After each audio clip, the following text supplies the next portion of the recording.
Just last Friday, I watched the Mavericks Jazz game, and it was one of the better games of the year.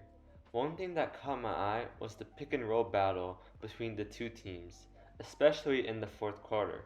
So in this video, we're going to look at what each team wants out of the pick and roll, how the defense tried to stop them, and the different adjustments each team had to make. Before we start, it's important to note how good each of these teams are in the pick and roll. The Jazz and Mavericks are both top 5 as pick and roll ball handler scoring and pick and roll man scoring. We also need to look at what each team's goal is.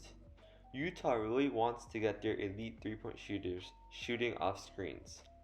Notice how most of these aren't really screens because they want to give the roll man an advantage in rolling and they want to give the guard more space to get off his shot. Meanwhile, the Mavericks want to get downhill, this either in the form of a lob or a Luka layup. If both of those aren't open, Dallas has a lot of shooting around Luka and they can pass it to their wings.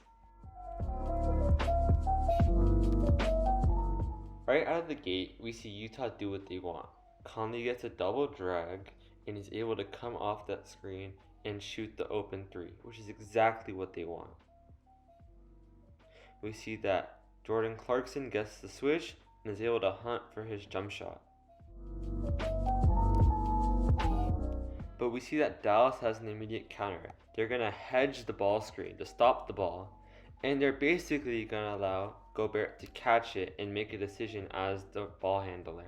Here it's a charge.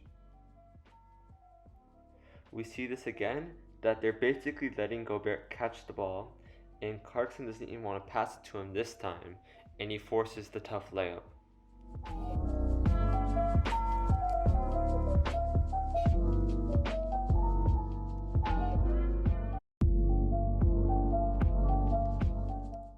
For Utah, we noticed that they're in drop coverage. Gobert is near the paint, gonna drop and take away the layup and the roll man, while the guard is gonna come from over the top to stop it. The mid-range is wide open, and he misses an open one.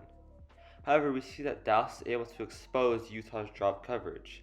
Clarkson needs to fight over the screen, but he doesn't, so Dinwiddie can step it back, pass it to a shooter, and it's a 3. We see a similar thing again, where the guard, in this case Clarkson, really needs to fight over, but he doesn't, and now Dinwiddie has a wide open 3, and they have the lead. Here, we see Utah make an adjustment. Instead of the Mitchell-Gobert pick and roll, we have the guard-to-guard pick and roll. This solves two issues for Utah. One, it doesn't force Gobert to be a ball handler and make decisions, and two, it forces Luka to play defense in the pick and roll, a real struggle for him. On defense, Utah come back, and instead of in drop coverage, they now have Gobert just guard Luka. Gobert is a 3-time Defensive Player of the Year, though granted he's a center, but he does a very good job of guarding Luka on this play, and it's out of bounds from Dallas. So later Dallas tries to get creative. They run the double drag, and now, since Gobert has to guard Luka, the lob should be open. He throws a good pass and this needs to be finished. Secondly, they're waiting for this switch, so Luka just crosses back over and drills the 3. But ultimately, they just decide to have Luka ISO against Gobert, and this doesn't really work at all.